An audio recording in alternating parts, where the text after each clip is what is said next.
They don't commit to your stroke.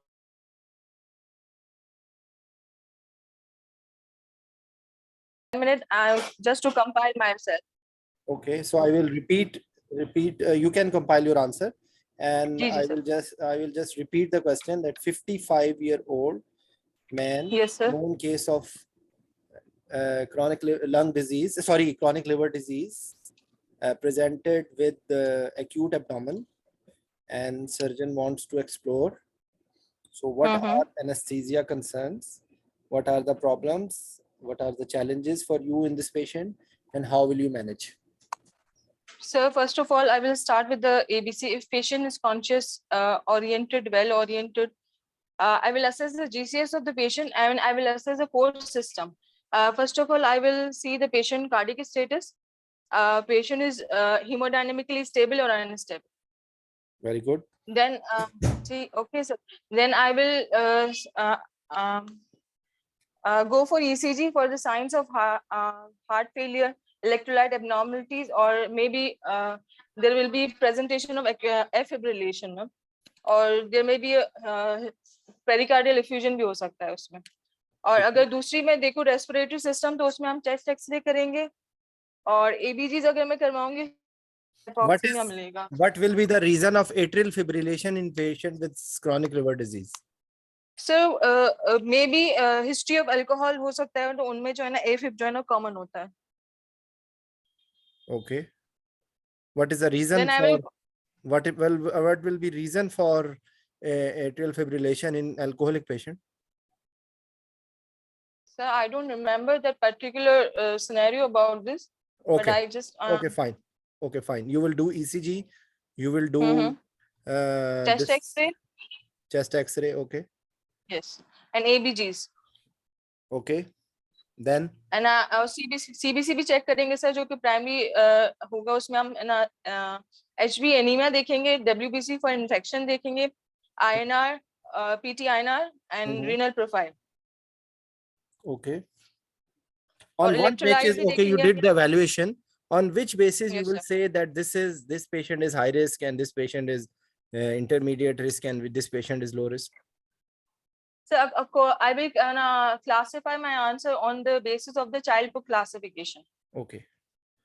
Okay, thank you. This was if you will say in the start, it will be easier. Anyways, so now you want do you want to discuss something with the surgeon?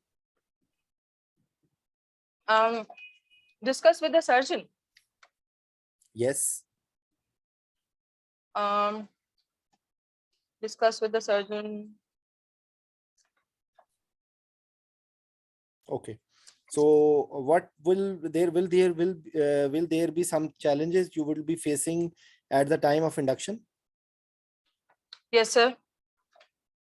What will First of all, I have to look after the for pre-medication. और कोई pre-medication तो नहीं ली, patient में aspiration का risk हो सकता है. Invasive monitoring हमें CVP line या ना ART line भी करनी पड़ जा सकती है इसमें. और इन patient में सर हम जो है ना is CVP safe without any reason to put in this patient? if patient is hemodynamically unstable तो उसमें करेंगे वरना फिर जरूरत नहीं है सर. Okay. Okay, fine. और सर इन पेशेंट में जो है ना रिस्क ऑफ इसोफेजियल वेराइटिस ज्यादा होता है. तो इन पेशेंट में जो है ना हम इंट्रा ऑपरेटिवली कभी कभार हमें डॉपलर अल्ट्रासाउंड इसोफेजियल डॉपलर की जरूरत पड़ जाती है तो वो हम यूज नहीं करेंगे. वो ड्रग्स हम यूज करेंगे जो लिवर के लिए सेफ होती हैं. What do you mean by esophageal Doppler?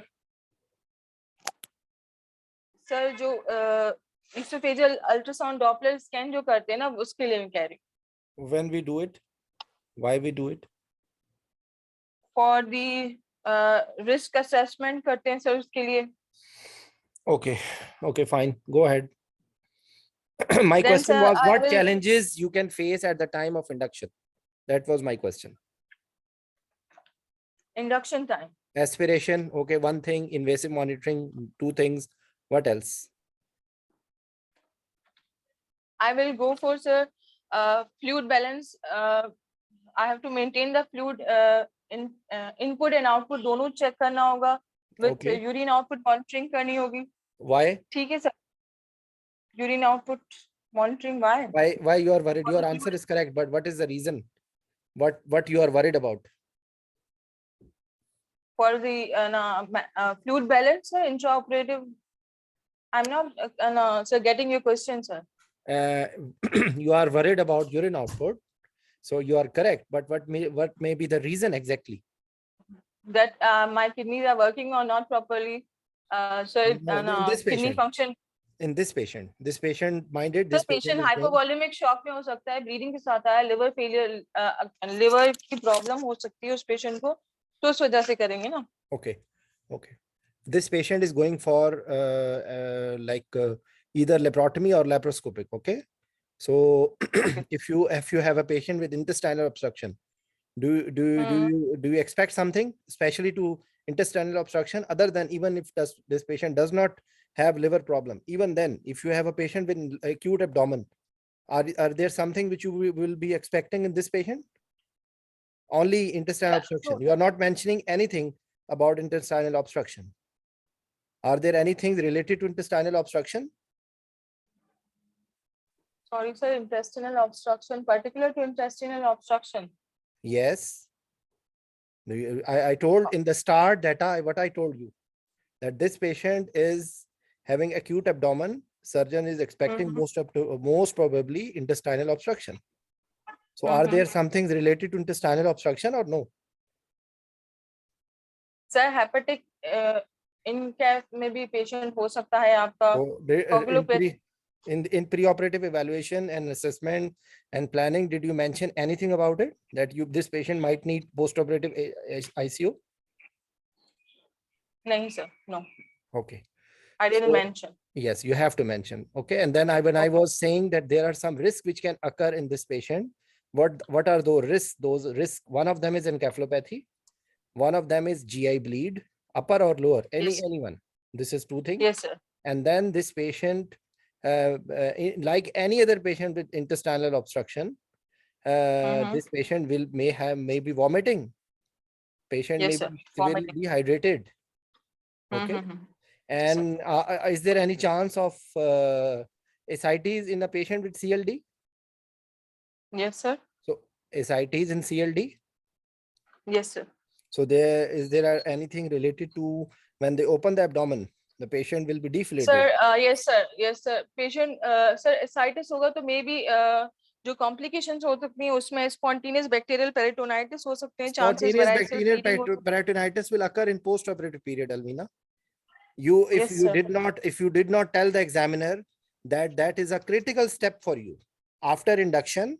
At induction, there is risk of aspiration, there is risk of their cardiovascular system is already under stress. Okay, so there is a risk of aspiration and hemodynamic instability at the time of induction. Okay, and after that, when they are opening the abdomen and you did not tell that I will be making sure that I'm ready for it, I will be giving albumin, or I will be ready for hemodynamic collapse when they open the abdomen and suddenly patient is deflated, and that tamponade effect which was there. So that is a critical step. Patient collapse at that time. Okay. ठीक है sir.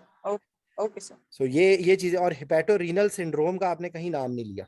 हेपेटोरीनल syndrome इन patients में sir हेपेटोपल्मोनरी syndrome, हेपेटोरीनल syndrome हो सकता है इन patient में. देखिए उसके अंदर आप ये देखिए ना कि वो कौन सी चीज जो है इंट्राऑपरेटिवली हो सकती है और कौन सी चीज पोस्ट ऑपरेटिवली हो सकती है. Spontaneous bacterial peritonitis will occur in post-operative period, not immediately. ठीक है. को किताबों से थोड़ा सा निकल के बाहर आंसर देना पड़ता है. ये क्वेश्चन इतना आसान नहीं है, ये क्वेश्चन काफी मुश्किल है, लेकिन आपने स्टार्ट बहुत अच्छा लिया था और दरमियान में यू लॉस्ट. ठीक है. इसके अंदर अगर आप इसकी समराइज करें कि ये पेशेंट लिवर फेलियर का पेशेंट है, तो सबसे पहले आपको देखें ना, चाइल्ड पक्स मैंने आपसे पूछा है तो आपने बताया आपका इरादा नहीं था बताने का, तो चाइल्ड पक्स सबसे पहले बताना है आप. ये आपका अगर आप चाइल्ड पक्स बता देंगे तो एग्जामिनर आपसे कोई सवाल पूछेगा ही नहीं आगे.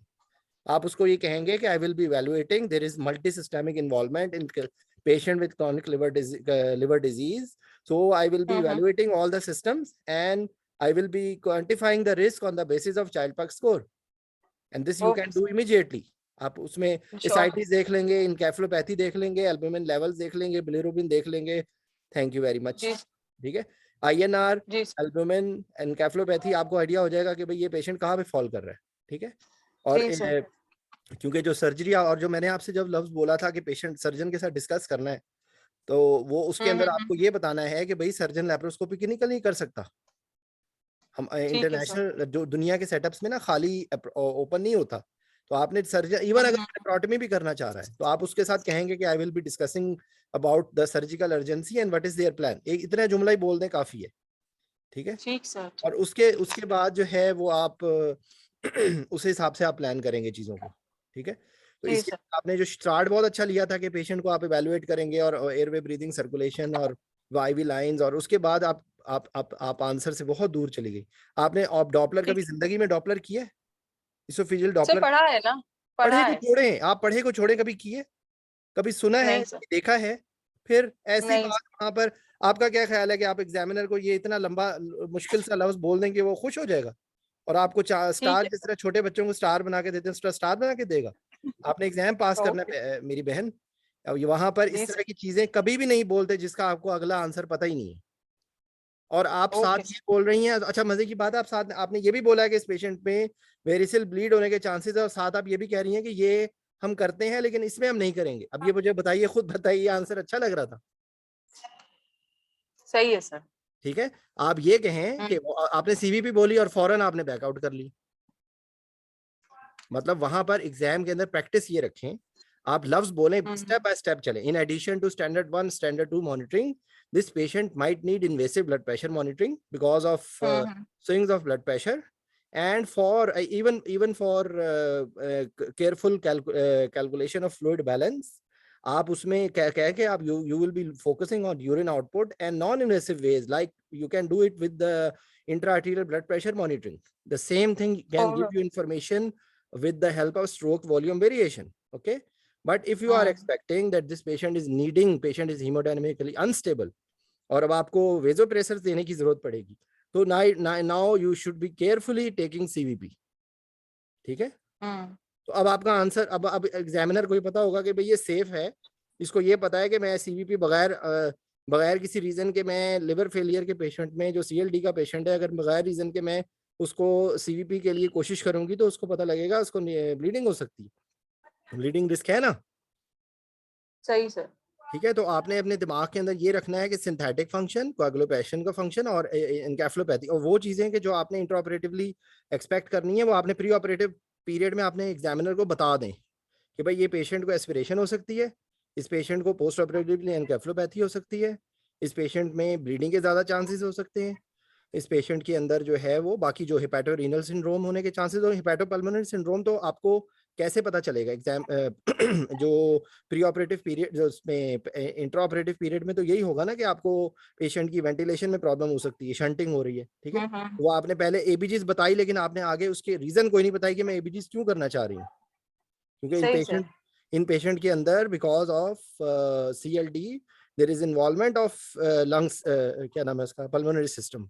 आपने एक्सरे बोला लेकिन एक्सरे के आगे आपने एक लफ्ज नहीं बोला कि एक्सरे क्यों आप करवाना चाह रही हैं, जैसे कि आपने CBC में बोला कि CBC में देखना चाह रही हूँ हीमोग्लोबिन, CBC आपने देखना चाह रही हैं इन्फेक्शन, आप साथ बोले INR to see the coagulation status, ठीक है। तो अगर आप इसी आंसर को थोड़ा सा तरतीब दे देंगी तो आपको प्रॉब्लम नहीं होगी। एग्जाम के अंदर कभी भी हाई फाई चीजें नहीं बोलते अनलेस एग्जामिनर आपसे पूछे नहीं, ठीक है। और जो बेस लाइन जी चीजें सर, वो आप बता देंगी, क्योंकि देखें ये टाइम हम, ये तो आपको मैं बाद में एक्सप्लेनेशन में ले गया, लेकिन 5 मिनट के अंदर अंदर ये सवाल आपने आंसर देना है, तो आप खुद सोचें कि जी 5 मिनट में आप कितना आंसर दे सकती हैं, ठीक है। या Zeeshan, anything sir, we missed? Yes, sir, nothing was missed. Another question which I was asked in my viva, how will you differentiate that is this a small bowel obstruction or a large bowel obstruction, and why is it important to distinguish that it's a small bowel obstruction or a large bowel obstruction? Okay देखिए, How will it? इसमें ये basically exactly तो आपको CT scan के ऊपर या आपकी जो है वो मतलब लाइक ये कि मेरे पास इसका एग्जैक्टली सर आंसर मुझे नहीं है, इसका लेकिन कुछ चीजें, मुझे प्रॉब्लम ओरिएंटेड का ये क्वेश्चन था, वहीं से ही सारा सिनेरियो उन्होंने उठाया हुआ था, उसमें जो आंसर मुझे मिले हैं वो उसमें एक एक्सक्रीशन ये की था वजह से है ना। हाँ जी, मतलब जो उसकी वो है, आप डिस्टिंग्विश कैसे कर सकते हैं कि जी अर्ली उसमें एक तो इटियोलॉजी, जो स्मॉल बाउल की ऑब्स्ट्रक्शंस हैं वो ज़्यादातर एडहेसिव टाइप होती हैं, और जो दूसरी हैं आपकी लार्ज बाउल की वो ज़्यादा कार्सिनोमा रिलेटेड है। उसके बाद जो स्मॉल बाउल है उसमें जल्दी वॉमिटिंग, पेशेंट को नॉन बैलियस वॉमिटिंग होना शुरू हो जाती है, और लार्ज बाउल में लेट साइन होता है इसमें। और जो उसकी है कि जी क्यों इम्पोर्टेंट है, उसमें मुझे सिर्फ एक ही चीज़ मिली है कि जी फ्लूइड शिफ्ट ज़्यादा होते हैं स्मॉल बाउल में, 3 to 6 लीटर्स तक फ्लूइड लॉस हो सकता है, और लार्ज बाउल में बहुत कम फ्लूइड का मसाइल होते हैं। हाँ, इसके अलावा कोई और चीज़ सर आपके ज़हन में है कि नहीं, इसके प्रैक्टिकली अलावा देखिए मेरी एक कोई बात और सुनिए, बात? ये जो क्वेश्चन होता है ना, इसको कहते हैं लुच डालना, ठीक है। ये सर एक्चुअली वो खा आपका सवाल नहीं जी। है, ये एक्चुअली सर्जरी का सवाल है। लेकिन चलें ठीक है, अगर अब आपको आंसर इसका देना है पड़ रहा है, तो आप उसको ये कहेंगे कि I will be discussing with the surgeon about that. Of course ये देखें ना, जब इवैल्यूएशन जब कर रहे हैं ना, तो आपने उस वक्त ये रीजन तो आपने उसी वक्त बात कर देनी है, ठीक है। तो एक्चुअली वही वाली बात जो मैं आपको बता रहा हूँ कि जितनी ऐसी जगह जहां वाटर, मुझे बताएं कहाँ पे ज्यादा एब्जॉर्ब होता है, स्मॉल बाउल, स्मॉल बावल में या लार्ज बावल में? आखिर में वैसे लार्ज बाउल में होता है। लार्ज बावल में ज्यादा होता है, ठीक है। तो मेरा नहीं ख्याल कि स्मॉल बावल में उससे कोई इतना ज्यादा फर्क। वॉमिटिंग यस, अपर में ज्यादा होगी, अपर में ज्यादा वॉमिटिंग होगी, तो वॉमिटिंग की वजह से वाटर का लॉस ज्यादा हो रहा है, ठीक है। तो बेसिकली ये मतलब आप उसमें सिर्फ ये कहेंगे कि एक्सटेंड, और एक्चुअली आपका आपकी ये आंसर में रिलायंस ये होना चाहिए कि आप एक्सपेक्ट करेंगे जितनी ज्यादा सिवियर सिम्टम्स हैं उतने ज्यादा आप इलेक्ट्रोलाइट और फ्लूइड बैलेंस इम्बैलेंस को एक्सपेक्ट करेंगे, ठीक है। ये क्वेश्चन होते हैं थोड़ा सा, सिर्फ आपको एग्जामिनर टच कर रहा होता है सिर्फ तंग करने के लिए, ये फेलियर पॉइंट नहीं होता है। ये आपका काम नहीं है कि आइडेंटिफाई, आप रेडियोलॉजिकली बोल दें, आप रेडियोलॉजिकली कुछ साइंस होंगे ना सीटी स्कैन से, एग्जैक्टली तो सीटी स्कैन से पता चलेगा ना कि किस जगह पे प्रॉब्लम है, बिल्कुल।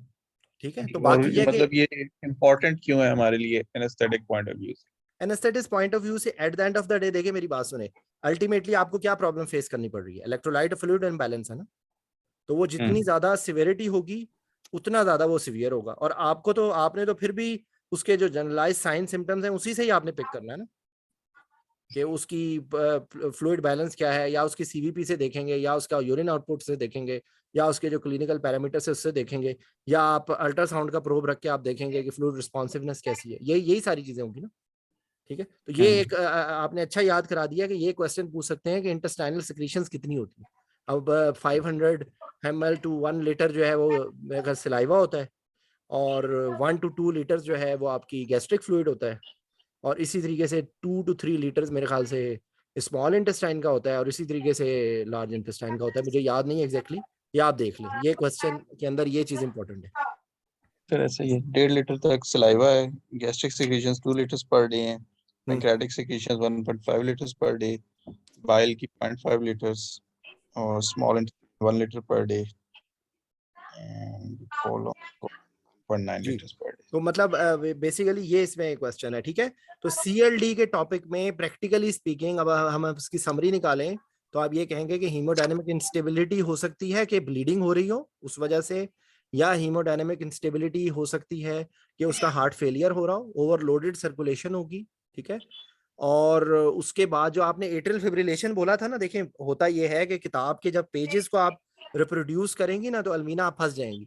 मैं आपको ये देयर इज ऑलवेज पॉसिबिलिटी कि वो आपसे पूछे तो बिला वजह आप क्यों कहना चाह रही हैं ये, या आप एट्रियल फिब्रिलेशन का नाम सही लेके है। आप एडिशनल क्या एडवांटेज लेना चाह रही हैं। आप सिर्फ ये कहें, सिंपल रहे ना, कोई भी पेशेंट होगा ठीक है उसके सर। अंदर ओवरलोडेड स्टेट है, तो ओवरलोडेड स्टेट के अंदर वैल्वुलर रिगर्जिटेशंस भी हो सकती हैं, ओवरलोडेड स्टेट में हार्ट फेलियर भी हो सकता है, तो हार्ट फेलियर की वजह से स्कीमिया भी हो सकता है, स्कीमिया की एरिथमियाज भी हो सकते हैं। तो any why are you specifically saying atrial fibrillation, वो कोई भी अगर हर दिमाग एग्जामिनर होगा तो वो पकड़ लेगा आपको, तो वो सर वो सारा आपका। अल्कोहलिक्स में ज्यादा होता है, मैंने अल्कोहलिक्स नहीं कहा नहीं, था सही आपसे आपने कि बोला है, मैं अल्कोहल। आपको ये नहीं कह रहा कि आपने गलत बोला है, मैं आपको सिर्फ बताना ये चाह रहा हूँ कि जी जी सर, मैं समझ गई आपकी बात। आप उसमें बिला वजह वो पंजाब में कहते हैं कट्टा खोलना, वो आप बिला वजह कट्टा खोल रहे हैं, वो आप अपने आप को बिला वजह जी फंसा जी रहे हैं।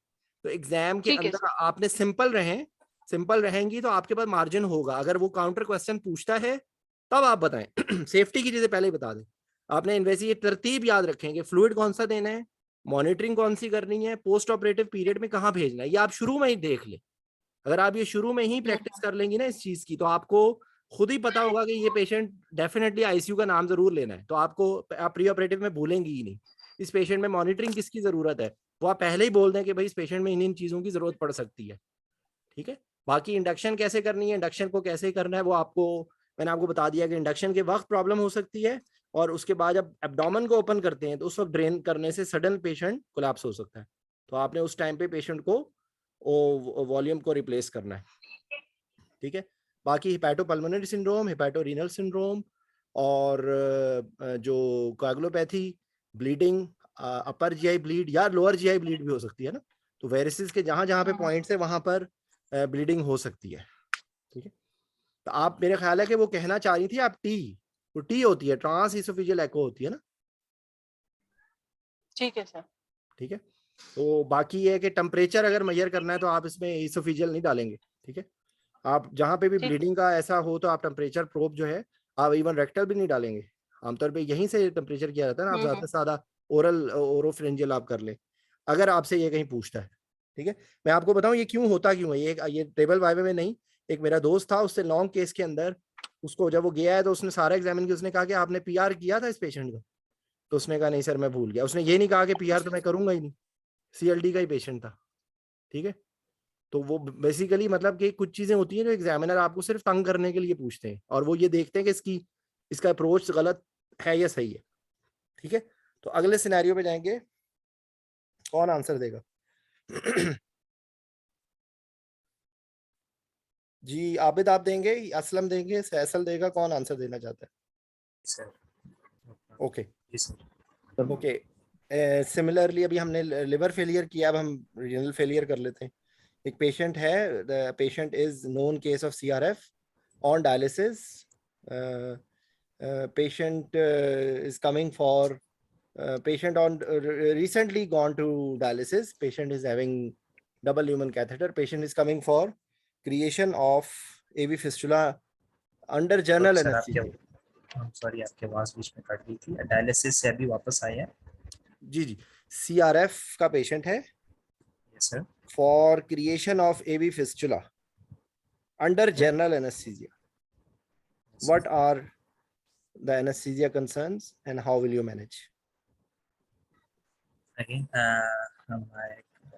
my evaluation will rely on 3 steps, depending on the patient's disease, depending intraoperatively, and according to the surgeon's plan.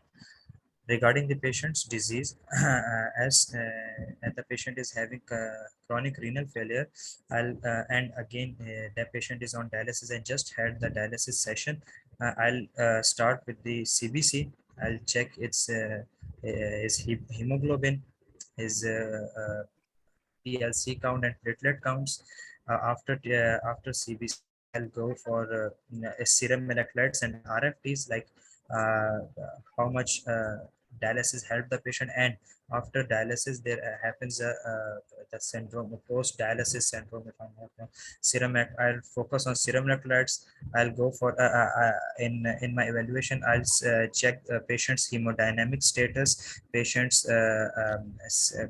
CNS, like how much patient is patient's GCS, etc. After ruling all out everything regarding the patient, again comorbidities regarding his disease, after ruling out all the things, I'll discuss the plan with the surgeon, how much time does he needs, and after that I'll proceed with my patient. As if the patient is fully stable, I'll go for with the normal. I'll avoid the drugs that affect the renal problems, and I'll go with propofol after with and atracurium. Is this patient has risk of aspiration? Does CRF has any relationship with risk of aspiration? Because of maybe because of electrolyte imbalance, yes, it is intestinal motility is decreased, gastric emptying is decreased. Yes, sir. So you are anesthetizing on atracurium. Uh, so there happens sometimes the electrolyte imbalance. Okay. So is this patient after general anesthesia can develop encephalopathy? If I have to maintain the pressures, number one. Secondly, I have to keep an eye on the urine output. Number two, Urine output, the patient does not have urine output. How will you manage? The patient is on dialysis. Patient is having CRF. I'll go with ABGs if and electrolytes. What will can be there in ABGs?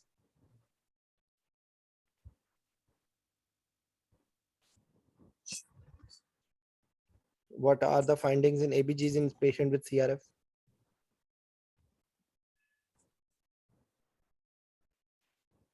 Maybe first, maybe electrolyte imbalance. Can I consider electrolyte imbalance in the ABGs? Okay. What electrolyte imbalance? Like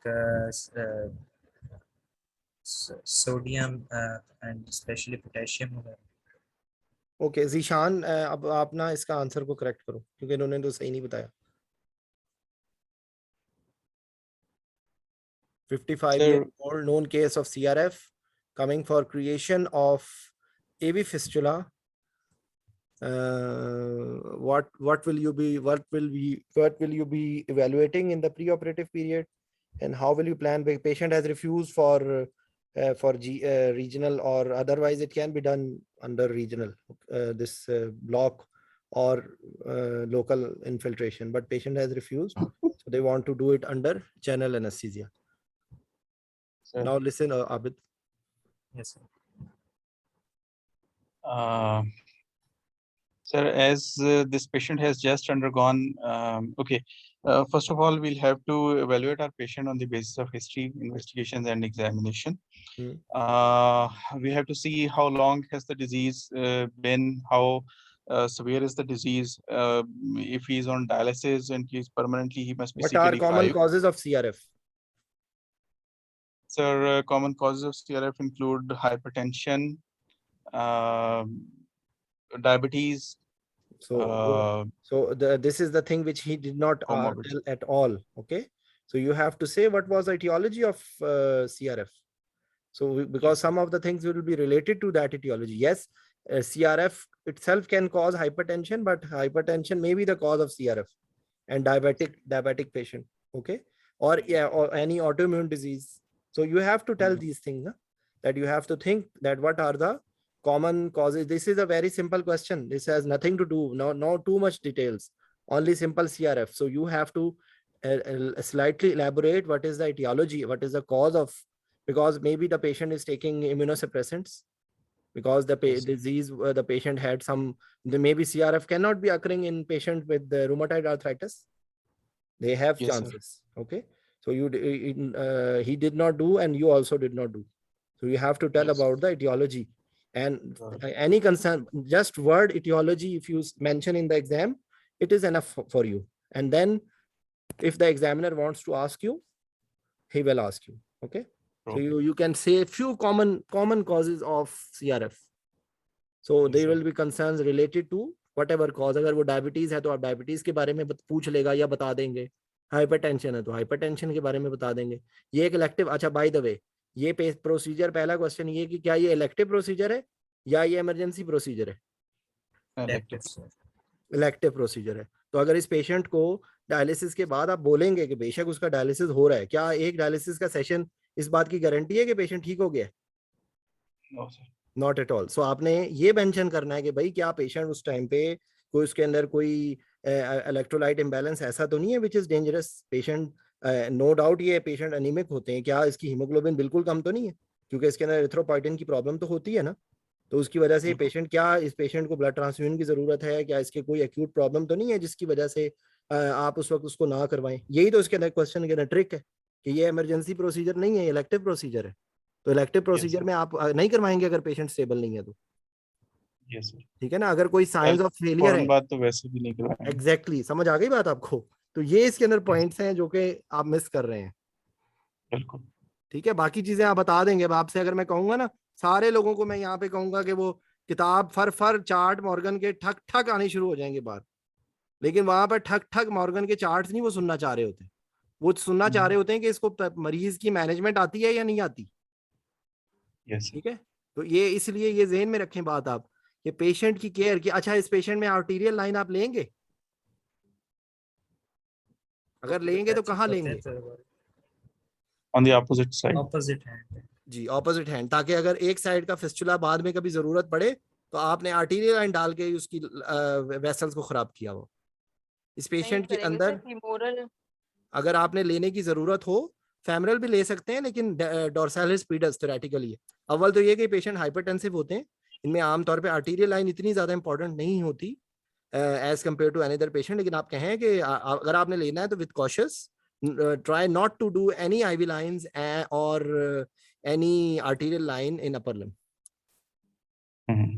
ठीक है, आप कोशिश करें कि आप avoid करें इसको।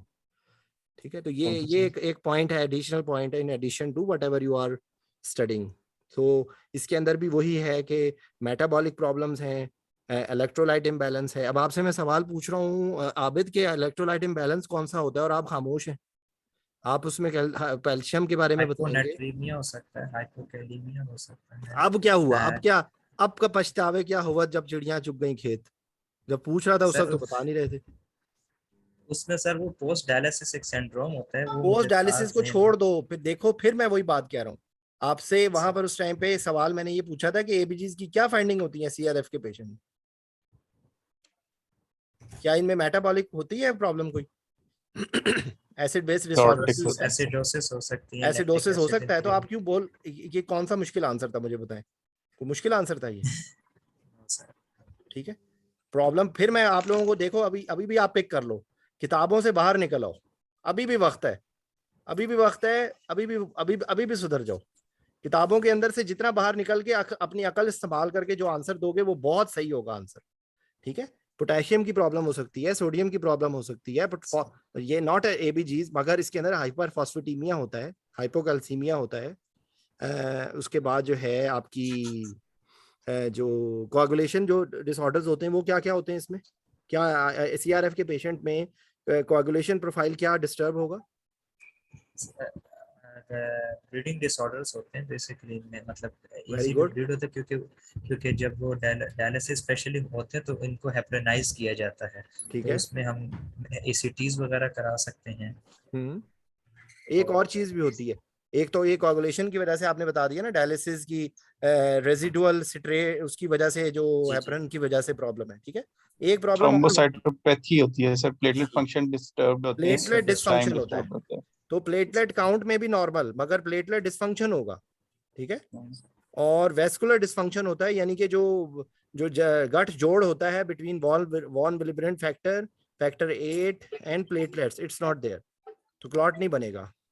ठीक है, तो regional anaesthesia, central neuraxial block is never a safe option unless you है स्ट्रांगली इंडिकेटेड। तो आप ये जुमला लगाते हैं प्रैक्टिकली, तो लोग लगाते हैं, लेकिन आप ये बोल दें कि always, because there are chances of epidural hematoma more than any other patient, so you will be doing it risk versus benefit. If you think that it is strongly indicated, only then you will give it. Okay, तो ये हो गई बातें, induction की बात हो गई। Induction की बातें तकरीबन कॉमन है। आपने एट्राक्यूरियम क्यों बोला, बिला वजह आपको बोलने की जरूरत क्या है?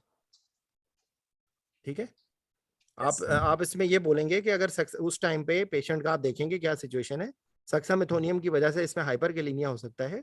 अगर आपके पास अवेलेबल है रोक्रोनियम और सुगामेडेक्स, तो that will be a better choice, क्योंकि you can reverse the patient with सुगामेडेक्स।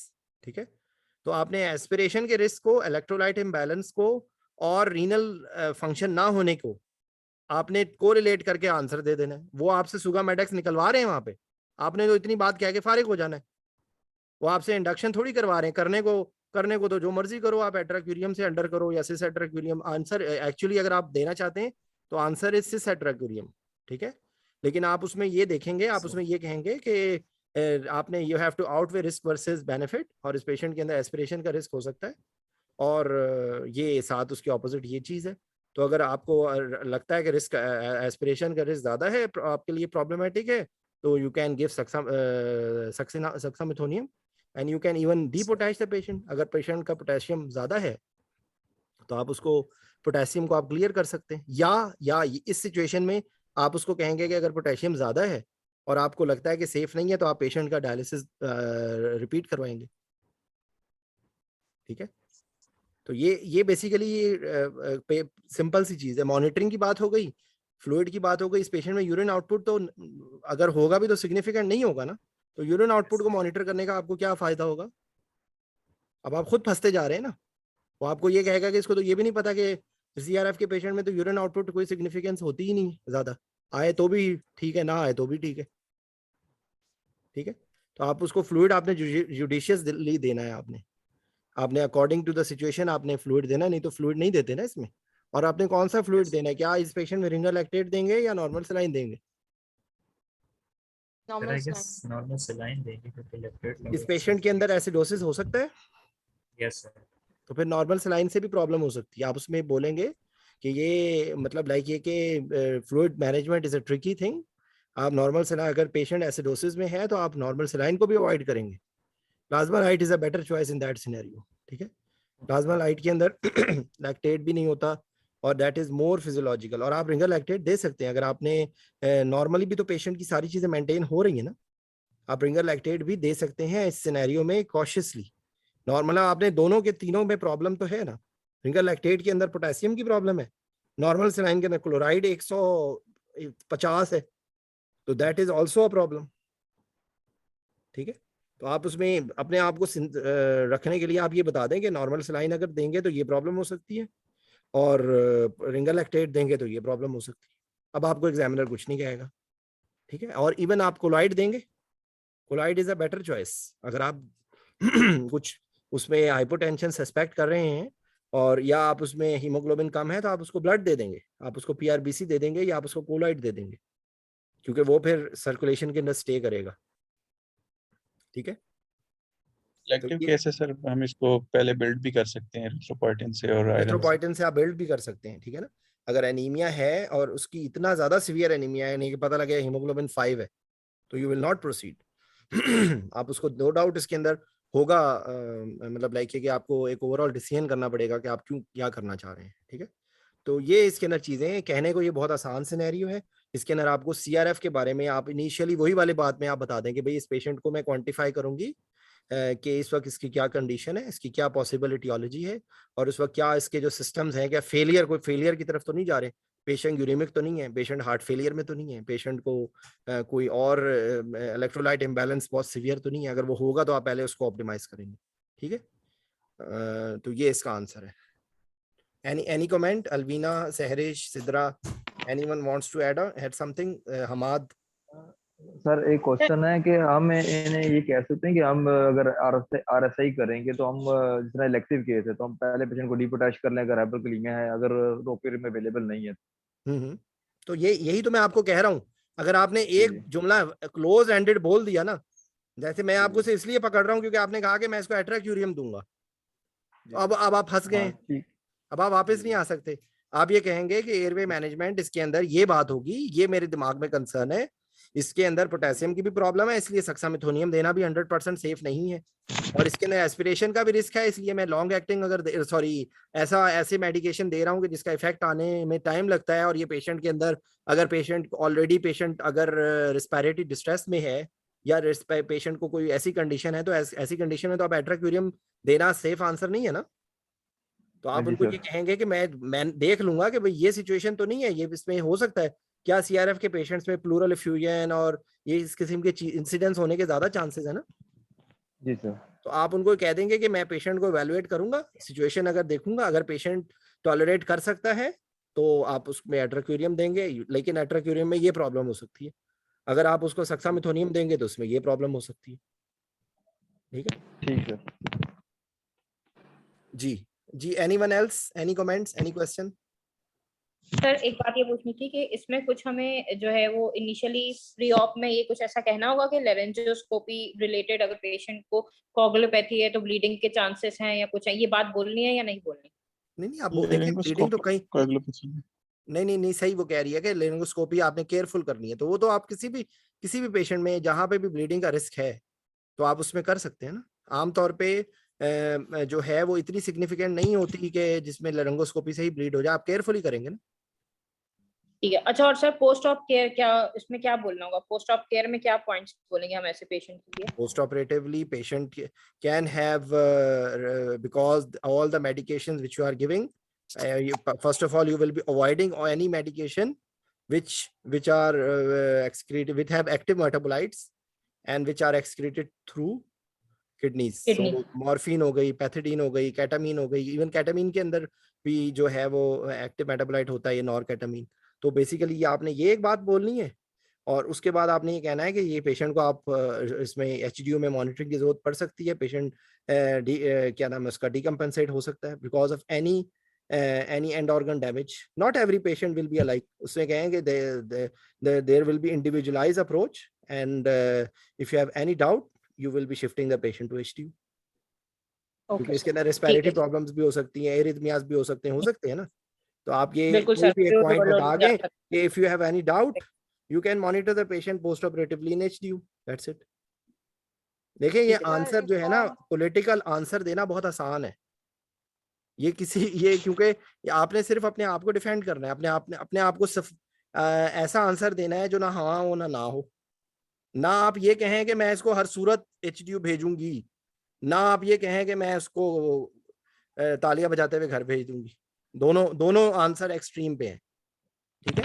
आप ये कहें कि at the end of the surgery we will just evaluate, if you have any doubt it is better to observe the patient in HDU with the reason of patient having any arrhythmias, patient having any post-operative chances of patient decompensating and going in uremia and encephalopathy, ठीक है। Okay sir. Sir एक छोटी सी आपकी surgery related हमारा कोई concern होता है इसमें, जो इस तरह में मतलब ब्लीडिंग ज्यादा वगैरह इस तरह की कोई चीज? बिल्कुल कंसर्न आपका ही है ना, eight the end of the day तो आपने भुगतना। इसीलिए तो मैंने कहा कि अगर पेशेंट की हीमोग्लोबिन कम है तो क्या एवी फिस्टुला के दरमियान ब्लीडिंग नहीं हो सकती? जी सर। तो ये आपका कंसर्न बिल्कुल आपका कंसर्न है, ठीक है। इसीलिए अच्छा मुझे एक बात बताएं कि जो बाकी तमाम रीजंस के अलावा CRF के पेशेंट में ब्लीडिंग्स का कोई इफेक्ट होता है डायलिसिस से?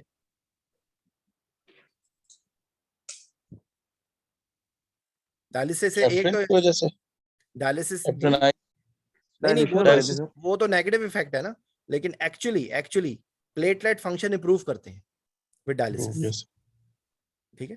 तो platelet function will improve if you do the dialysis, ठीक है। रीजन वगैरह कोई ट्यूबिंग वगैरह या फॉरेन बॉडी के अंदर ब्लड घूमता है जिसकी वजह से एक्टिव हो जाता है, मे बी ये रीजन। आई एम सॉरी मैं आपकी बात नहीं समझा, फिर से बोले सर। क्या रीजन है इसका इंक्रीज होने का प्लेटलेट फंक्शन? यार ये मुझे याद नहीं आ रहा। ये फॉरेन ट्यूबिंग के अंदर ब्लड घूमता है और ब्रेक डाउन होता है, उस वजह से तो नहीं होता? नहीं, ये कुछ और चक्कर होता है। ये मैं चेक करके बताना पड़ेगा। ज़ीशान आपको याद आ रहा है तो आप बता दो, एनीवन इफ यू रिमेंबर। मगर इतना मुझे पता है कि platelet function improve after dialysis. इसको रिकन्फर्म कर लेते हैं, ठीक है। ठीक सर। अच्छा 2 सिनेरियोज हो गए, एक और सिनेरियो करते हैं। What do you mean by, who will answer? Sehrish. जी sir. What do you mean by hypotensive anesthesia? Hypotensive anesthesia means that it is basically given on surgeon's demand in order to avoid excessive bleeding. We usually keep the blood pressure both systolic and diastolic less than 25% of the normal. Both systolic and diastolic, or you target mean arterial systolic pressure? No, mean arterial pressure. Okay, sir, less than 60 less than millimeter 60. of mercury. Less than 60. less than 75 millimeter of mercury. Sir, I don't remember. Sir, I think in a normotensive patient, it is 60 to 65, ma'am. And 65. for a hypertensive patient, we have to keep up to What is the 20%. reason? एक minute इसको बोलने दे पूरा. Yes, what is the reason for it? Sir, in order to provide surgeon What is the less blood. concept of auto regulation? No, forget about surgeon. Surgeon will ask you to bring the blood pressure to 20. You will bring it 20? No. What is No, the sir. concept? Why we are saying that 60 is okay or 65 is okay? There is a reason for it. What is the concept of auto regulation? Auto regulations are basically related to the baroreceptor system. No, that is blood pressure auto regulation. That is not a regular. That is something else. That is baroreceptor. I'm asking about organ auto regulation. Perfusion auto-regulation. Auto regulation is for brain. Auto regulation is for kidneys. It's for renal. Yes, sir. It's for renal. So what is the threshold limit for brain? Sir, It is 60 to 160. ठीक है?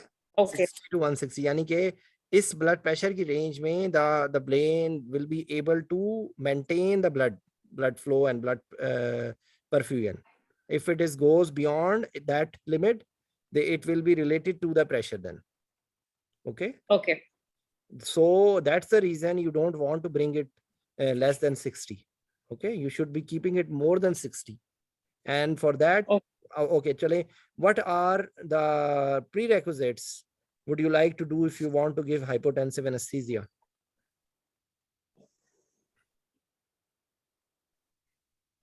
Prerequisites.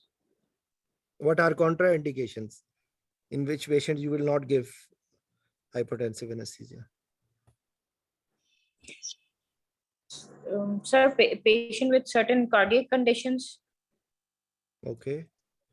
What else? And patient with some cerebral diseases, and Like? patient with some kidney diseases. Like CVA का patient है तो उसमें हम sir नहीं करेंगे, और Okay. kidney के disorders में भी हम kidney नहीं का करेंगे. क्या auto regulation for kidneys how much? Kidneys का pressure. When there is a patient जब shock में जाता है तो even अगर उसको neurological insult ना भी हो तो भी उसका urine output पहले कम हो जाता है. इसकी क्या reason होती है? सर क्योंकि blood flow वहाँ पे जो है वो कम हो जाता है. इसलिए क्योंकि इसकी जो limit है वो 80 to 180 है. 80 to 180 है. Yes. ठीक है. तो अगर mean blood pressure 80 से कम होता है तो urine output कम होना शुरू हो जाता है. ठीक है. ये इसकी reason होती है. और हाइपोटेंसिव एनेस्थीसिया प्रीरेक्विजिट्स का मतलब यही होता है कि आप पेशेंट की कंडीशन देखेंगे कि अगर आपने उसका ब्लड प्रेशर कम कर दिया तो क्या उसको कोई एनॉक्सिया तो नहीं हो जाएगा, क्या उसको कोई प्रॉब्लम तो नहीं हो जाएगी. ठीक है. ओके. तो ये इसकी रीजन होती है.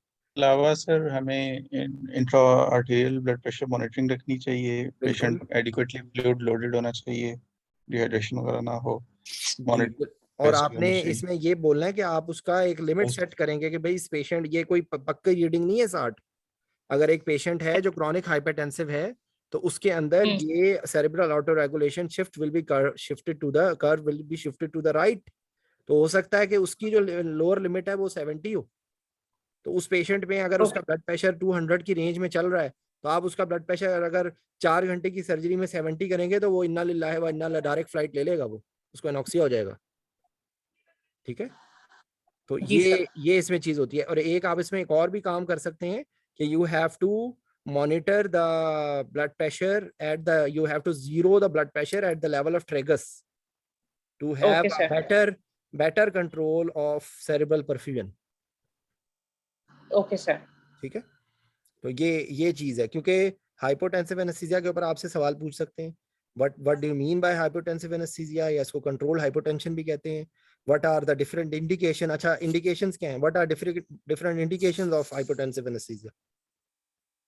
Sir, certain spinal surgeries. Okay. And इसके अलावा spinal surgery, ENT surgeries. Very good. और सर हेपेटिक रिसेक्शन में हम करते थे, और हेपेटिक रिसेक्शन में हाइपोटेंसिव एनेस्थीसिया देंगे? हेपेटिक रिसेक्शन सर वो point I don't think maxillofacial surgery sir, maxillofacial surgery, plastic surgeries, plastic surgery. ठीक है। तो बेसिकली ये 3-4 इंडिकेशंस हैं। प्री रिक्विजिट्स आपने बता दिया कि कोई कॉन्ट्रा इंडिकेशन, अगर ब्लड प्रेशर की लिमिट आपने इतनी कम कर दी, तो कोई अगर ब्रेन के अंदर कोई लियन हो तो उसमें भी सीवी आपने बता दिए। तो ये 3-4 चीजें करना क्या है, आपके पास एक रेंज आपके पास होनी चाहिए, इंट्राआर्टिरियल ब्लड प्रेशर मॉनिटरिंग करेंगे, और आप जो है वो आप इन सम कंडीशन आप बिस के बारे में भी कह सकते हैं, सेरेब्रल मॉनिटरिंग आप कह सकते हैं, ठीक है ना।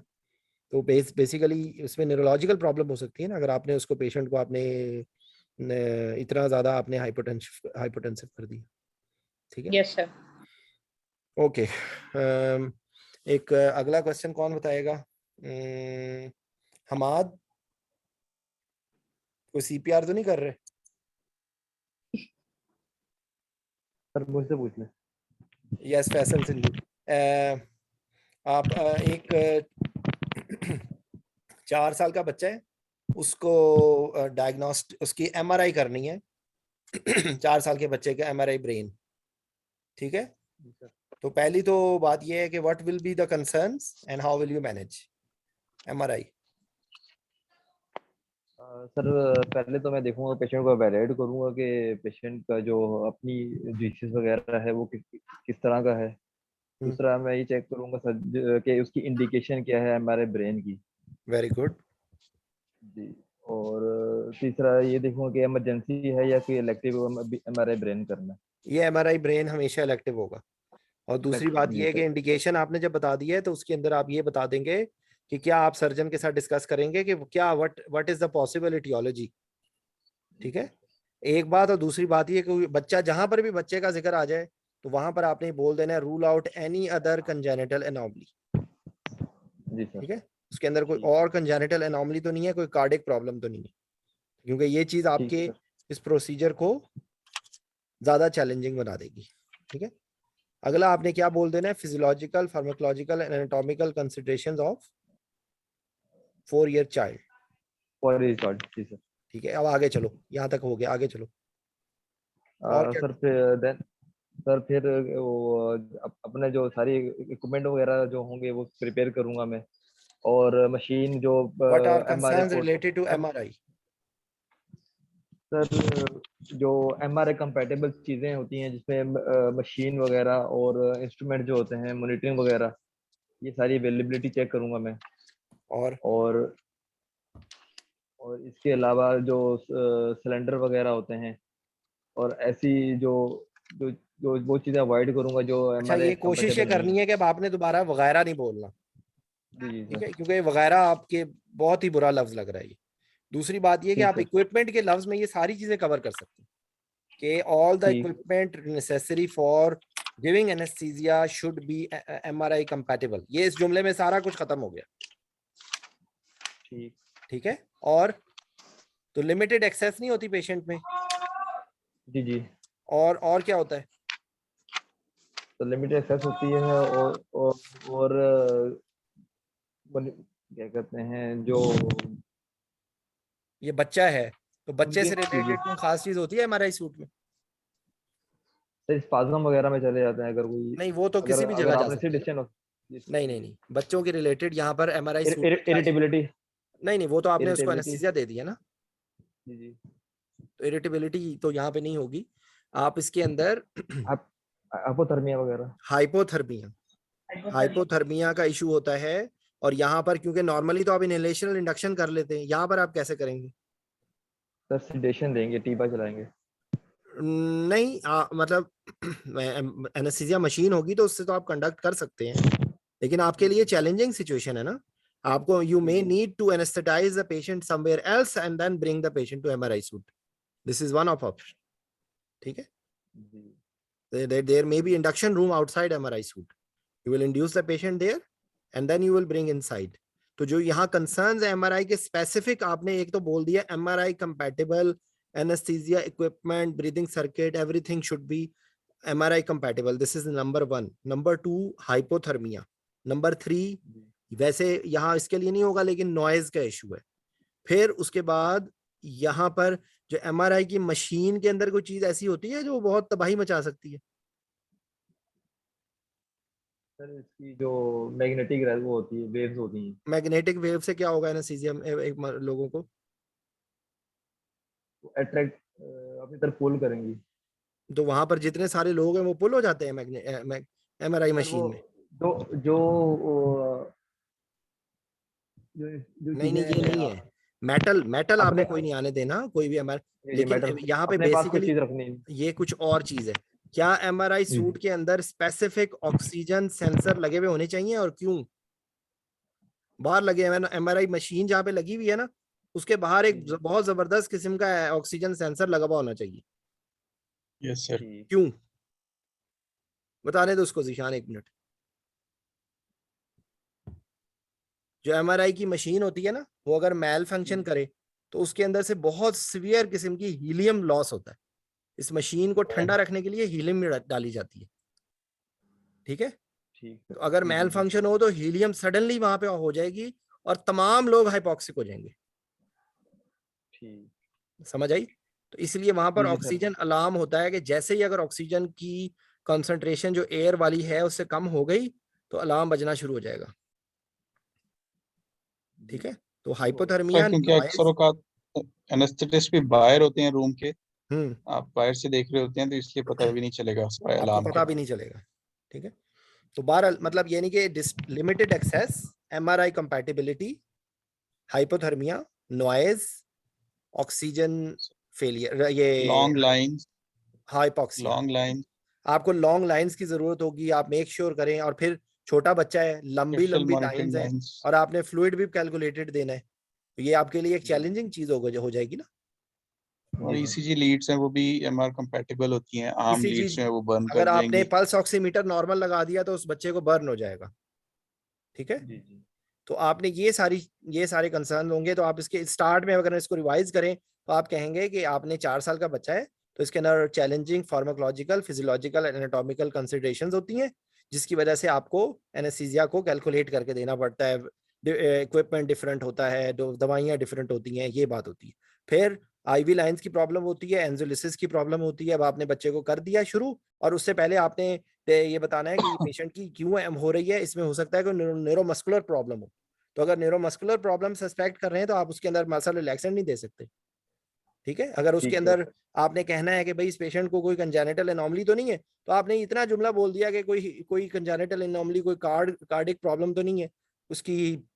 उसके लैंडमार्क्स, जो डेवलपमेंटल लैंडमार्क्स जो हैं बच्चे के नॉर्मल थे या नॉर्मल हैं. ठीक है. Milestone sir. Milestone, sorry landmarks कह रहा हूँ, माइलस्टोन्स उसके नॉर्मल है. अगर नॉर्मल हैं तो आपको कुछ परेशानी की जरूरत नहीं है. ठीक है. तो बाकी ये जुमले इसके अंदर आपसे इस सवाल में जब वो आपसे पूछेंगे तो आपसे पीडियाट्रिक के कंसर्न्स उन्होंने पूछ लिए, उससे आपसे out of operation theatre anaesthesia के कंसर्न्स पूछ लिए और आपको जो है ना चैलेंजिंग सिचुएशन में आपने किस तरह काम करना है. ठीक है. और कोशिश आप करेंगे कि क्योंकि ये क्विक प्रोसीजर ये हाफ एन आवर में खत्म हो जाएगा तो you will avoid medications which have prolong hangover and prolong duration of actions.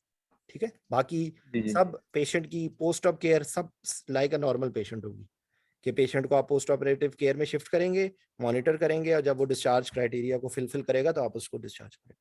ठीक है. तो बच्चों के कंसर्न्स की रिवीजन क्या है? Angiolysis, problems with IV line, challenging airway, fix cardiac output,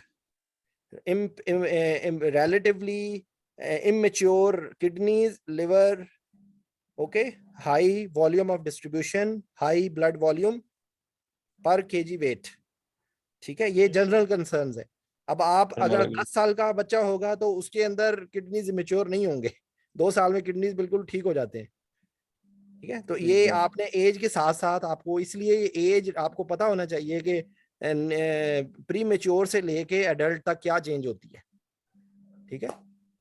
ये आपको थोड़े से इसकी प्रैक्टिस होनी चाहिए. इसी तरीके से प्रेगनेंसी के किस ट्राइमेस्टर में कौन सी चीज होती है और कब तक रहती है ये आपको पता होना चाहिए. ये आर्टिकल में एक में ग्राफ सा बना हुआ है, उसमें ग्राफ में उन्होंने दिखाया हुआ है कि कब कार्डियक आउटपुट बढ़ता है और मैक्सिमम कब जाता है और कब नॉर्मलाइज होता है। ठीक है, एमआरआई हो गया। ओके, अब कौन बताएगा? अलवीना आप दोबारा बताना चाहती हैं? डॉक्टर असलम ने नहीं कोई बताया, सिद्रा ने नहीं बताया। सिद्रा आप बता दो। चलो, पेस मेकर, एक पेशेंट को pace maker, implanted pace maker है और that is coming for some elective surgery. तो एनेस्थीसिया के एवेल्युएशन कर रहे हैं, तो पेशेंट को पेस मेकर डला हुआ है, तो हाउ विल यू एवेल्युएट? ये जो सिनेरियो है बाय द वे टॉक्स में भी आ सकता है और टेबल वाइवे में भी आ सकता है। ये मेरे टॉक्स में आया था ये, by the way. Yes, First of all, I will take history and examination, and then I will discuss the case with the. I will discuss the case with the surgeon. And okay, एक second मेरी बात सुनो, sorry भाई, मुझे मरवाना देना आप। यहाँ पर सर्जन के साथ आपने क्या डिस्कस करना है? सर आपने इलेक्टिव सर्जरी है ना? नहीं नहीं ठीक है, लेकिन ये पेस मेकर के बारे में बात हो रही है, तो यहाँ पे सर्जरी को छोड़ दो। हम यहाँ पर कार्डियोलॉजिस्ट से यहाँ पर कार्डियोलॉजिस्ट हो सकता है जी। कार्डियोलॉजिस्ट से पूछेंगे। उसके अलावा हमने पेस मेकर का वो पूछना है, ऑप्टिमाइजेशन पूछनी हमने पेशेंट की। देखे पेस मेकर का जरा सोच लेना कि कहानी कहाँ से स्टार्ट हुई। पेस मेकर उस बेचारे को कभी डला हुआ होगा ना, तो आप उससे ये पूछ लें कि भाई पेस मेकर आपको क्यों डला था? जब वो जिस मकसद के लिए डला था वो मकसद पूरा हो गया है, अब इस वक्त कोई सिम्टम्स तो नहीं है, ठीक है, इस वक्त कोई प्रॉब्लम तो नहीं हो रही, और ये आपकी हिस्ट्री, इससे रिलेटेड पेस मेकर से फोकस हिस्ट्री यही होगी। दूसरी चीज होगी एग्जामिनेशन में कि कोई पेन तो नहीं है, कोई लोकल एरिया तो नहीं है, ठीक है। उसके बाद इन्वेस्टिगेशन आ जाएंगी, उसमें आप ईसीजी की बात कर देंगे, चेस्ट एक्सरे की बात कर देंगे, एको की बात कर देंगे, ठीक है। उसके बाद ये है कि और उसकी कोई कोमॉर्बिडिटीज तो नहीं है, ठीक है। कोई भी ऐसी चीज के जिससे आपका जो पेस मेकर का जो थ्रेशहोल्ड है ना वो ऊपर नीचे हो जाएगा, वो आपने ध्यान करनी है, ठीक है। और नॉर्मल जो होता है, आप इसमें साथ आप कार्डियोलॉजिस्ट से क्या बात करेंगे कि भाई कार्डियोलॉजिस्ट से या इसका जो मैन्युफैक्चरर उससे कहेंगे कि इसका लास्ट चेकअप हुआ था और अब इस वक्त फंक्शनिंग है या नहीं, ठीक है। जो नॉर्मली जब पेस मेकर की बात करें तो आप ये पूछ देंगे कि पेस मेकर कौन सी टाइप का है, क्योंकि नॉर्मली जो यूजुअली आजकल होते हैं वो AICD होते हैं, ठीक है, जिसके अंदर पेस मेकर फंक्शन भी होता है और डिफिब्रिलेटर फंक्शन भी होता है, ठीक है। तो आपने इस रेफरेंस से आपने दो बातें याद कर लेनी है कि जो डिफिब्रिलेटर फंक्शन होगा आप उसको ऑफ करके इंट्राऑपरेटिवली जब आपको करना होगा तो आप उसको डिफिब्रिलेटर पैड लगा देंगे, ठीक है। और जो पेस मेकर फंक्शन है उसको आप फिक्स मोड पे कर देंगे, वो जिस मोड पे भी है, वो वेंट्रिकुलर है या एट्रियल है या डुअल चैम्बर है या व्हाटएवर जो भी टाइप है उसकी, आप उसको उस वक्त आप उसको फिक्स मोड पे कर देंगे after discussion with the surgeon with the cardiologist, ठीक है, वो आप कर देंगे। फिर जो सर्जन के साथ डिस्कशन है अब आ जाएगी, सर्जन से डिस्कशन आएगी, वो सर्जन से डिस्कशन आएगी इस रेफरेंस से कि इंट्राऑपरेटिवली क्या सर्जन ने कॉटरी यूज करनी है। अगर कॉटरी यूज करनी है तो आपने उसको कहना है कि भाई कोशिश करें बाइपोलर यूज करें, या ना यूज करें, या करें तो शॉर्ट बर्स्ट में करें, और आप उसका जो कॉटरी का जो पैड है वो ऐसे लगाएं कि वो उसके पेस मेकर के सर्किट में ना आए, ठीक है। आप उसको अगर मिसाल के तो जिस साइड पे भी है कि आप कोशिश करें कि वो हार्ट से ना गुजरे, ठीक है। तो ये सर्जन के साथ डिस्कशन का सिर्फ इसमें ये है। पहले जमाने में एक उसका भी आता था जिक्र आपके मैग्नेट का, तो वो मैग्नेट का आप कोई रोल नहीं है, मैग्नेट की नहीं है, क्या है कि ट्रेडिशनली पहले कहा जाता था मैग्नेट, लेकिन आप उसका रोल ये कर लेंगे कि आप उसको फिक्स मोड में कर देंगे, ठीक है। लेकिन एट द सेम टाइम आपके पास all anti arrhythmic medication specifically आपके पास होनी चाहिए, आपके पास टेम्परेरी पेसिंग की फैसिलिटी होनी चाहिए, ठीक है। टेम्परेरी पेसिंग सब ट्रांसकुटेनियस या ट्रांसवीनस, ठीक है। और उसके अलावा आपने वो इलेक्ट्रोलाइट इम्बैलेंस या वो चीज़ें आपने अवॉइड करनी है कि जिससे पेस मेकर का थ्रेशहोल्ड डिस्टर्ब हो सके, या कोई उसको उनकी वजह से रिथमोजेनिक चीज़ें आपने अवॉइड करनी, ठीक है। बस ये आंसर है इसका। इलेक्ट्रोलाइट्स मेंटेन करने हैं, जो है वो आपने कॉटरी का हमने बात कर ली है। टेम्परेचर आप हाइपोथर्मिया को अवॉइड करें, आप उसको जो कोई भी ऐसी चीजें जिनसे एरिथमियाज हो सकते हैं वो आप अवॉइड करें। जो एनेस्थीसिया के जो स्टेप्स हैं जिनमें एरिथमियाज हो सकते हैं उसमें आप पेशेंट की अच्छी डेप्थ ऑफ एनेस्थीसिया रखें। लेरिंगोस्कोपी का स्ट्रेस रिस्पॉन्स है उसकी वजह से एरिथमियाज हो सकते हैं, वो आप ध्यान करेंगे। एक्सट्यूबेशन के वक्त आप ध्यान करेंगे। ठीक है, ठीक है जी। बाकी इसमें सर अगर डिफिब्रिलेशन करनी पड़े तो वो एंटीरियर पोस्टीरियर पैड सेंटर में लगाते हैं और पेशेंट को पहले हमने देखना होता है कि पेशेंट में डिपेंडेंट है या नहीं है, तब हम एसिंक्रोनस मोड पे लेके जा सकते ईसीजी हैं। में हाँ ईसीजी पे आप देखेंगे कि उसकी पेसिंग हो रही है या नहीं हो रही है। ईसीजी में आपको स्पाइक्स पता आ चल रही जाएगा। हैं। आपको एक्सरे से पता लग जाएगा कि कोई लीड्स डिसलॉज तो नहीं हो गई हैं। यही चीज आप एको से कंफर्म कर सकते हैं। ठीक है, कोई फेलियर का एलिमेंट तो नहीं है, उससे आपको पता चल जाएगा।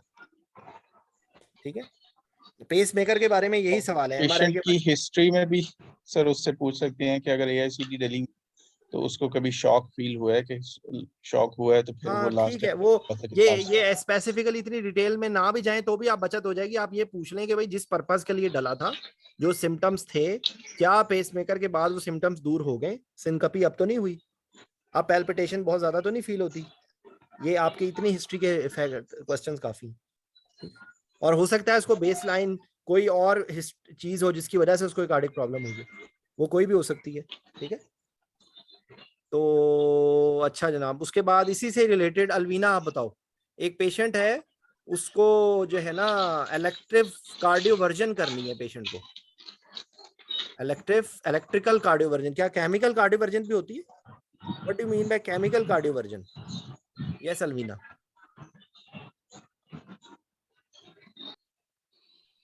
Are you around?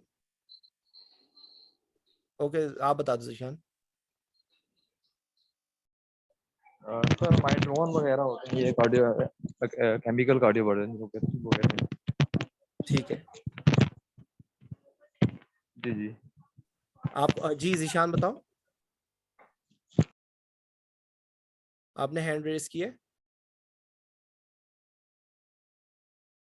Okay, so actually cardioversion का मतलब ये होता है कि आप Sorry.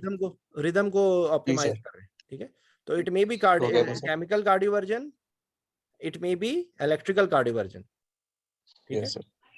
Sir, you were तो asking something. Sorry, sir. Sorry. No problem. जी जी, मैंने आपसे पूछा है कि केमिकल कार्डियोवर्जन क्या होती है, इलेक्ट्रिकल कार्डियोवर्जन क्या होती है, और इनकी क्या इंडिकेशंस होती हैं, और आप कैसे करेंगे। You are being asked to give anaesthesia care for a patient for cardioversion, तो आपका क्या आपको ध्यान रखना होगा? सर पहले तो जो केमिकल कार्डियोवर्जन होती है वो केमिकल है तो जाहिर है हम ड्रग्स से करेंगे। ठीक है, लाइक और है ना like like anti arrhythmic drugs होंगी सर, उसमें यस, एमोडारोन हो गई, एडिनोसिन हो गई। प्रोकेनामाइड हो गई, एडिनोसिन हो गई। ठीक है, जी सर। और सर इलेक्ट्रिकल में हम वही है ना जो शॉक सप्लाई करते हैं वही होगा इलेक्ट्रिकल कार्डियोवर्जन। उसमें एनेस्थीसिया का रोल होता है कुछ। उसमें क्या रोल होता है एनेस्थीसिया का? Anaesthesia role. अच्छा, मैं इसी में एक काउंटर क्वेश्चन पूछता हूँ आपसे। What is monitored anaesthesia care? What do you mean bye monitored anaesthesia care? Sir इस केस में तो मॉनिटरिंग एनेस्थीसिया केस से ज्यादा रोल है एक हमारा। मिनट बोलने दो उसको, एक मिनट बोलने दो उसको प्लीज। अलीना, अलवीना, व्हाट जी is sir. Monitored anaesthesia care? Sorry sir, मुझे मैं इस पे कोई कमेंट नहीं कर सकती क्योंकि मैं व्हाट, जीशान आप आंसर करो। What is monitored anaesthesia care? Sir, I think monitored anesthesia care means that anesthetists and the anesthesia facilities should be available, should be and available. in any kind of procedure where even if we are not giving actively anesthesia, but as a cover we are there, like in इसके angiography ये suite. Cover का लफ्ज आज से बेहतर है कि it is provision of trained anaesthetist with monitoring, with with और monitoring. Without giving anaesthesia. इसकी एग्जांपल Yes, क्या है? इसकी एग्जांपल है like in आपका angiography suite. एंजियोग्राफी में भी होता है। सबसे कॉमन एग्जांपल इसकी क्या है? इसकी सबसे कॉमन एग्जांपल है कैटरेक्ट सर्जरी। Yes, sir. ठीक है, कैटरेक्ट सर्जरी के अंदर जो आप केयर दे रहे होते हैं, एक्चुअली पाकिस्तान में ये होता नहीं है ना, इसलिए हमको पता ही नहीं है, लेकिन ये बेसिकली एग्जाम का क्वेश्चन है, कैटरेक्ट के ऊपर आपसे सवाल पूछ सकते हैं वो, एक एल्डरली पेशेंट का सिनेरियो बना के, और आपको उसको कहेंगे आपने उसकी कैटरेक्ट सर्जरी करवानी है, तो मॉनिटर्ड एनेस्थीसिया केयर देना है। तो ये कॉमन क्वेश्चन है भाई, ये कई दफा वाइवे में पूछा जा चुका है। Monitor, what is monitored anaesthesia care? अगला वो उस पे कंपोनेंट क्या होगा, what is conscious sedation, Yes. what is how do you monitor level of sedation? Yes, how do you sir monitor? बिस इंडेक्स मॉनिटर करते हैं ना सेडेशन नहीं, के बेस लेवल तो आप एनेस्थीसिया जब वो करते हैं, लेकिन आमतौर पे इसके अलावा कोई स्केल होता है? for Ramsey sedation. sedation score. उसको बताने sir. दो जी अलवीना। रैमसे स्केल का नाम सुने? जी सर सुना है। ठीक है, तो रैमसे स्केल के रेफरेंस से आप कर सकते हैं। ठीक है, आप रैमसे ठीक है। स्केल, और उसके बाद तो अब आपने मॉनिटर्ड एनेस्थीसिया केयर आपने इसमें देनी है। आपको इसमें माइल्ड सेडेशन की जरूरत पड़ सकती है कार्डियो वर्जन में, पेनफुल प्रोसीजर है ना, पेशेंट को आप शॉक सर देने लगे। इसमें एक्चुअली थोड़ा बहुत क्योंकि प्रॉपरली जिस तरह हम ईसीटी करवाते हैं, जी। ईसीटी में हमें थोड़ा सा मसल रिलैक्सेंट भी देना पड़ता है, लेकिन इसमें हम मसल रिलैक्सेंट नहीं देते। हम पेशेंट की पहले प्रॉपरली प्री ऑपरेटिव पूरी असेसमेंट करके, एयरवे असेसमेंट करके, हेमोडायनामिक असेसमेंट विद मॉनिटरिंग हम स्टार्ट करते हैं पेशेंट को, उसको एक्सपोज करते हैं। कार्डियोलॉजिस्ट अपनी पैड्स वगैरह रेडी कर लेते हैं अपनी जो फॉर कार्डियोवर्जन, और हम इसमें पहले पेशेंट को एंजियोलिसिस के साथ यानी प्री मेडिकेट करके लाएंगे, एडिक्वेट फ्लूइड लोडिंग होगी, और उसके बाद हम प्रोपोफोल विद ओपियोइड्स देंगे पेशेंट को स्मॉल डोजेस में, and at that moment the cardiologist will apply his आपके पास डिफरेंट ऑप्शंस हैं, कार्डियोवर्जन। आप इसमें डिफरेंट आप बेसिक थीम बता दें कि क्योंकि आप इसमें यूजुअली एयरवे को आप नहीं सीखे, आप इंट्यूबेट नहीं कर रहे यूजुअली। ठीक है, तो आप Yes, इसमें sir, लाइट लेकिन sedation, light to moderate sedation देंगे, और आपके पास रेडी होंगे कि उसको आप ऑक्सीजन लगा दें। ऑक्सीजन लगा सकते हैं by the way? Sir oxygen continuously नहीं दे सकते, हमें उस वक्त पेशेंट को आप पहले उसको से प्री पहले ऑक्सीजनेट ऑक्सीजन कर दे देना दें, होता जिस है। टाइम पे शॉक करने लगे उस टाइम पे बेहतर है कि आप ऑक्सीजन सोर्स को हटा टाइम दें। पे सब कुछ पीछे हट जाना होता है, ऑक्सीजन सोर्स पे हटा लेना है और खुद को भी पीछे हटाना होता है। ठीक है, नहीं तो थोड़ी बहुत हमारे भी दिलों के मसले हल हो जाएंगे उसी में। फ्लूइड ठीक डिले। है, और राइट। इसमें आप उसमें आप डेक्समेडिटोमेडीन का नाम ले सकते हैं, डेक्समेडिटोमेडीन, मिडाजोलैम, प्रोपोफोल, फेंटानिल। ठीक है, आपको बेसिकली एक शॉर्ट पीरियड चाहिए जिसके अंदर पेशेंट जो है वो काम हो, रिलैक्स हो और पेन फ्री हो। ठीक है, तो ये इसकी है। कहने को ये बहुत आसान सा सवाल है, तो इसके आंसर के अंदर तरतीब आपने वही रखनी है कि भाई इसको कार्डिवर्शन कर क्यों रहे हैं। हो सकता है उसको कोमॉर्बिडिटीज हैं, तो उसके हिसाब से आप ऑप्टिमाइज कर लेंगे। वही एयरवे ब्रीदिंग सर्कुलेशन की आपकी अप्रोच होगी। ठीक है, तो ये हो सकता है कि कार्डियोलॉजी सूट में हो सकता है ये एंजियोग्राफी के सूट में ये कर रहे हो कार्डियोवर्ट, ये वार्ड में नहीं होगा। ये वार्ड में it is not safe to proceed. आप उसमें अगर वो आपको कहें भी ना कि वार्ड में करना चाहते हैं, तो उसमें कहें कि unless it is emergency situation, it is better not to do it in the ward where you don't have backup. ICU में एनेस्थेटिस्ट को खुद भी करनी पड़ सकती है। आईसीयू के अंदर तो सारी केयर आपके पास मौजूद होती है ना, तो आईसीयू वही। है या ये कैथ लैब है या ऑपरेशन थिएटर है, वहां की तो सिचुएशन डिफरेंट होगी ना। बिल्कुल सर। तो आपको कुछ ये सेंटर्स में तो बाकायदा लिस्ट होती है इसकी, देखो, ये ना एक ग्रे, डिफिब्रिलेशन वगैरह के ये लिए। क्यों आंसर करना मुश्किल है, ये मुश्किल कोई आउट ऑफ द वर्ल्ड चीज नहीं है, लेकिन क्योंकि आपने इसकी प्रैक्टिस नहीं की। मेरे से ये Yes. एफसीपीएस के वाइवे में सवाल पूछा था मॉनिटर्ड एनेस्थीसिया केयर, तो मेरा भी अल्वीना वाला ही हाल हुआ था। मेरे फरिश्तों को भी नहीं पता था कि कोई मॉनिटर्ड एनेस्थीसिया केयर भी कोई चीज होती है, बल्कि उन्होंने मुझसे पूछा था व्हाट इज मैक, तो मैंने कहा मिनिमम एल्वुलर कंसंट्रेशन, तो कहते नहीं मॉनिटर्ड एनेस्थीसिया केयर, तो मेरे फरिश्तों को भी नहीं पता था। और अगला इसका कंपोनेंट था, यस चलें यही आंसर दे दें आप कोई। असलम साहब खामोशी से सुन रहे हैं हमारी बातें, कोई असलम साहब कुछ आप बोलना पसंद करेंगे? चले, anyways, anyone else want to tell ERCP? How will you conduct ERCP?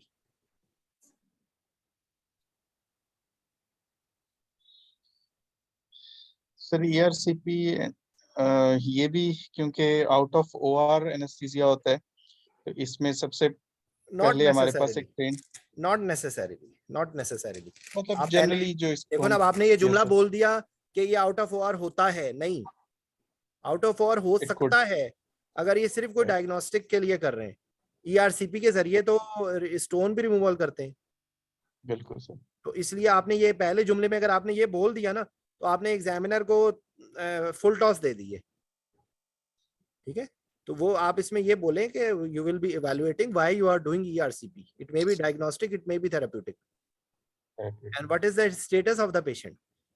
जो आपको पता है, जो ERCP उनमें भी पेशेंट्स में होती है जिनको लिवर ट्रांसप्लांट होता है, और पोस्ट ट्रांसप्लांट उनकी जो बिलियरी ट्री है उसको इसके स्ट्रक्चर्स बनते हैं। तो बेसिकली ये डोमेन इसकी बहुत ज्यादा है, इसलिए मैंने कहा ना ये बड़ा ट्रिकी सा क्वेश्चन है। ये है बहुत आसान लेकिन बहुत ट्रिकी है। तो इसके लिए अगर आपको कुछ भी भूल जाता है तो आप ये पूछें कि करना क्यों चाह रहे हैं, पहली बात, पहला सवाल ये हो गया। और फिर उसके बाद आप कह सकते हैं कि इट मे बी डन। आप क्यों, आप वार्ड में, अभी मैंने आपको बताया कि वार्ड में नहीं करवाना है ऐसा प्रोसीजर। गैस्ट्रोएंटरोलॉजी का जो सूट होता है वहां पर भी आपके पास तमाम एयरवे की फैसिलिटी, तमाम आपके पास गैजेट्स होने चाहिए, अदरवाइज आप ये नहीं करवाएंगे प्रोसीजर। बिल्कुल सर, विद ट्रेन्ड असिस्टेंट्स। ठीक है, अब आगे चले, आगे क्या चीजें होंगी इसमें? सर उसमें पूरी pre op evaluation according to the history investigation evaluation हम करके पेशेंट को, और जब हमें प्रोसीड करना है फॉर द प्रोसीजर, तो सबसे पहले everything should be ready, all are equipment, all are airway gadgets, oxygen machine, everything is ready. And आपकी आवाज चली गई है Zeeshan. I am sorry sir. ये पोजीशन, किस पोजीशनिंग, ये आमतौर पे किस पोजीशन में किया जाता है? तो लैटरल पोजीशन में किया जाता है। Lateral, semi prone, even prone में भी किया जाता है, ठीक है। तो आप क्या इसमें एयरवे को सिक्योर करेंगे या नहीं?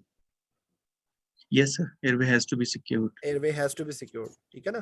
तो बेसिकली अगर कोई इसमें लिवर की प्रॉब्लम है तो आप उसमें ज्यादा केयरफुल रहेंगे, ठीक है। लिवर की जो इन्वॉल्वमेंट है, या उसमें कोई कोगुलोपैथी है या कोई ऐसी चीज है जिसके अंदर की, जिसकी वजह से उसको प्रॉब्लम हो सकती है, तो उसके अंदर आपने और ज्यादा केयरफुल रहना है, ठीक है।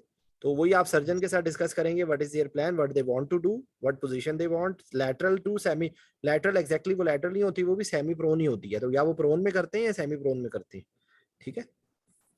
राइट। उसके बाद आपने ऐसी वही करते हैं कि आपने और आमतौर पे अनलेस अनटिल कोई थेरेपी ना ही, तो ये बहुत ज्यादा लॉन्ग प्रोसीजर नहीं होता। तो वही वाली बातें कि आप कोशिश करें कि ऐसा एनेस्थीसिया दें कि जिसमें जल्दी रिकवरी हो, ठीक है।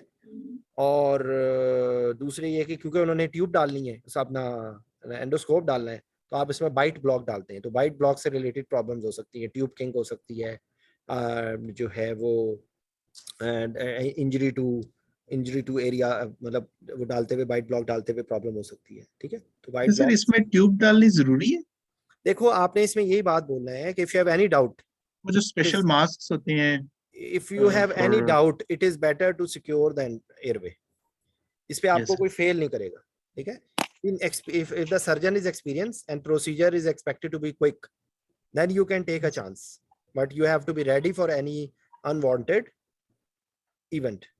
और अगर आप कह दें कि if you have any doubt, it is better to secure the airway, ठीक है। ये आप इस तरह अगर जुमला करके कर लेंगे ना, क्योंकि ERCP, yes it may be done by propofol, dexmedetomidine, आप उसको देके आप उसको कर सकते हैं, लेकिन वही वाली बात है कि मैंने तो जितने देखे हैं, वो नहले लोग देखे हैं, तो वो नहलों को तो मैं 2-2 घंटे में ERCP करते देखा है। तो जो लोग बहुत क्विक हैं, जो जल्दी कर लेते हैं, तो उनके लिए आप ये चीज कर सकते हैं। तो एग्जाम में आपने तो सेफ रहना ना, एग्जाम में आपने रियल टाइम आप करवा के तो नहीं दे रहे। तो आप ये कह दें कि इट्स अ ग्रे एरिया, तो it is, if you have any doubt, it is better to secure the airway, क्योंकि सेमी प्रोन पोजीशन में आपके लिए एयरवे को मैनेज करना मुश्किल हो जाएगा, ठीक है। yes, sir. क्योंकि अगर आपने कह दिया कि नहीं जी आप नहीं करेंगे, तो आपको कोई अवार्ड थोड़ी मिलना है इस बात पे। yes, sir. और सिक्योर एयरवे में सर LMA भी पॉसिबिलिटी में आता है? LMA प्रोन पोजीशन में कैसे होगा? LMA के अंदर उनको गैस्ट्रोस्कोप डालने में, एंडोस्कोप डालने में प्रॉब्लम होगी। सही, मतलब ट्यूब ही डालनी है। देखे ना, आप अपना काम मुकाओ ना, बिल्कुल पाओ तो काम मुकाओ, ठीक है। तो चलो भाई, मेरा ख्याल है कि 3-4 इस तरह कर लिया ECT, और ये भी यही, इसके अंदर भी यही सारी चीजें, उसके अंदर आपने क्रिएट करना होता है एपिलेप्सी, तो उसकी वजह से फ्रैक्चर्स हो सकते हैं, टंग बाइट हो सकती है, और आपने ऐसी दवाइयों को अवॉइड करना है जिनका एंटी एपिलेप्टिक इफेक्ट हो, ठीक है। Yes. शॉर्ट प्रोसीजर होता है, तो ये भी बस एक तकरीबन बाइट ब्लॉक देना होता है और लो डोज में डेक्सामेथासोनियम देते हैं। डेक्सामेथोनियम या आप सिस्टाट्राक्यूरियम या लो डोज में आप दे सकते हैं ऐसी दवाई। आप सुगामेडेक्स नहीं, आप रोक्रोनियम नहीं दे सकते। यस सर, आप रोक्रोनियम से ट्यूब डालें, देंगे। आपने रोक्रोनियम दे के ट्यूब डाली, अगर आप ट्यूब डालना चाहते हैं आपने ट्यूब डाली और आपने सुगामेडेक्स दे इसे के इसमें ट्यूब तो नहीं डालते? भाई फिर मैं आपको वही बता रहा हूँ ना कि अगर आप उसमें ये कहेंगे कि ये 30 सेकंड्स का। हर प्रोसीजर का एक अपना हर पेशेंट टू पेशेंट ना ये चीजें वेरी करेंगे, ठीक है। तो आप अगर कहें कि अगर आप if you have to secure the airway then you can do this.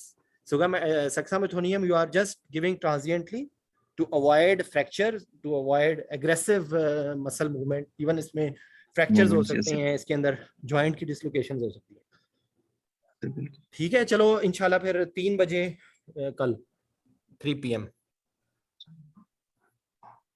Okay sir, thank you. Okay जी, अस्सलाम वालेकुम। Thank you.